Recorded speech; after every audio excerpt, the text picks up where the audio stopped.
अज़ीज़ तलबा और तालिबात, नाज़रीन, सामीन, आपको उर्दू तालीम चैनल की तरफ से सलामियत है।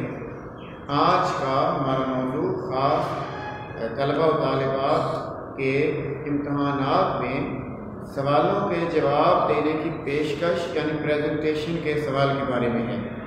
तो आइए देखते हैं कि मुख्तसर सवालात के जवाब कैसे लिखे जाएं इम्तहान में कि ज़्यादा से ज़्यादा नंबर आ सके और आपका पर्चा दीदा ज़ेब और दिलकश नज़र आए। मिसाल के तौर पे आपको पर्चे में यूँ सवालात दिए जाते हैं तो मुख्तसर जवाब आप लिखिए। बिलफर्ज ये सवालात हैं: पाकिस्तान कब मार्ज़ वजूद में आया?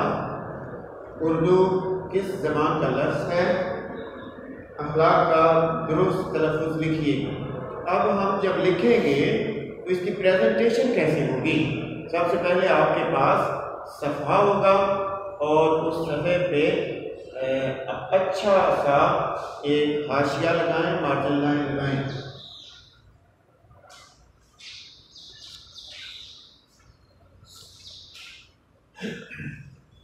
सफ़े पे मार्जिन लाइन लगा दी गई है। यहाँ अगर सवाल का नंबर है तो आप वो देंगे सबसे ऊपर। बिलफर्ज ये था सवाल नंबर 5।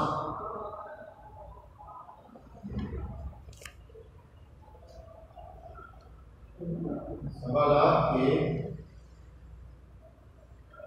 जवाब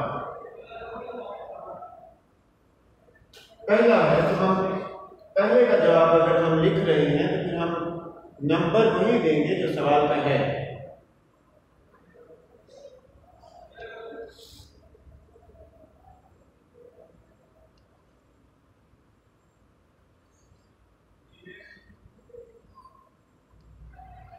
अगर आपके पास वक्त हो तो अपनी पेशकश को खूबसूरत बनाने के लिए नंबर को वाज़ेह किया जा सकता है। अब हम यहाँ एक आंसर हेड लिखेंगे। जवाब के लिए थोड़ा सा मुख्तसर सा कोई 1, 2, 3 अल्फाज पे मुश्तमिल एक सुर्खी देंगे। मसलन पहला सवाल है पाकिस्तान कब मार्ज़ वजूद में आया? तो यहाँ इसकी सुर्खी बन जाएगी क़याम पाकिस्तान।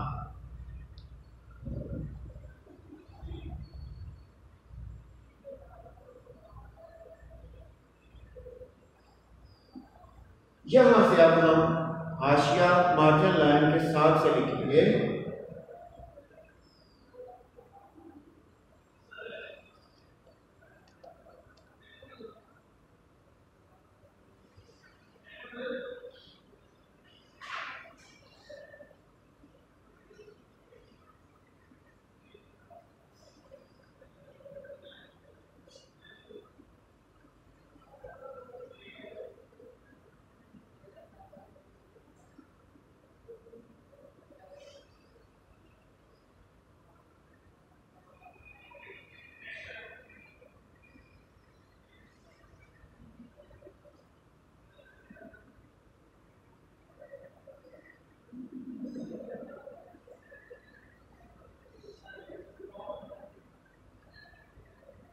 हमारा जवाब मुकम्मल यहाँ हो जाता है। जवाब जब मुकम्मल हो यहाँ थोड़ा सा फासले के लिए लाइन लगाई जा सकती है, कोई ऐसा निशान छोड़ा जा सकता है जिससे पता चले जवाब मुकम्मल हो गया।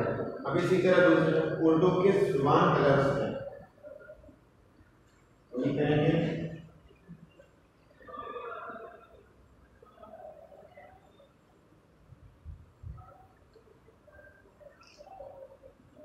यहाँ इसका एक आंसर हेड जवाब के लिए सुर्खी बनेगी उर्दू और यहाँ इसका जवाब लिखा जाएगा।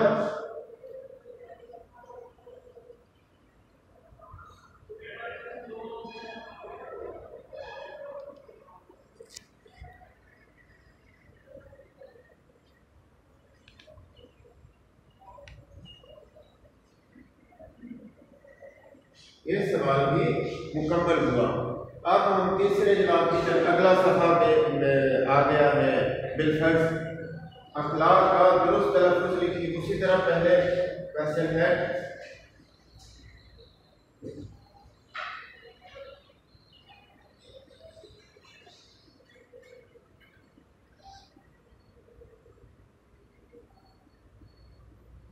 अखलाक, यहाँ हम लिखेंगे दुरुस्त तलफ़्फ़ुज़।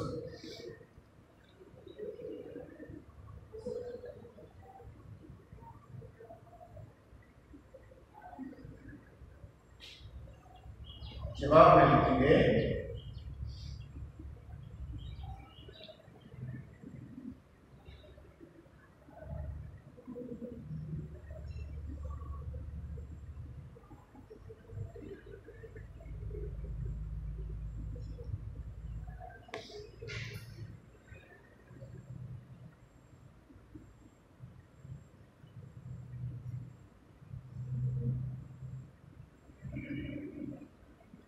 अखलाक। ये भी जवाब मुकम्मल हुआ। दूसरा, इसमें मार्कर के साथ लिखें सवालात को और कोशिश करेंगे अंडरलाइन कर